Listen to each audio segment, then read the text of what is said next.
მოსამართლე, რომელმაც ნინო დათაშვილს იძულებითი ფსიქიატრიული ექსპერტიზა დაუნიშნა, ფიქრია სიქტურაშვილია. მას მუშაობის ერთთვიანი გამოცდილება აქვს. ექსპერტიზის დასკვნას კი სავარაუდოდ სამხარაულის ბიუროს ფსიქიატრიული ექსპერტიზის დეპარტამენტის უფროსი დავით მაღრაძე მოაწერს ხელს. გავრცელებული ინფორმაციით, სწორედ მისი გვარია მოხსენიებული საბჭოთა რეჟიმის მიერ ფსიქიატრიულში უსაფუძვლოდ მოთავსებული და ნაწამები ჟურნალისტის ნაზი შამანაურის მემუარებში.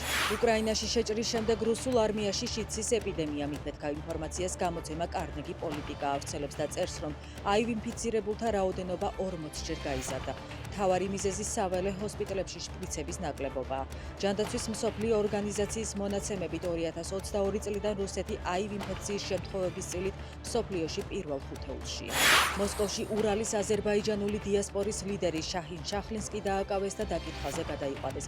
ის შესაძლოა ორ სისხლის სამართლის საქმეში იყოს ბრალდებული.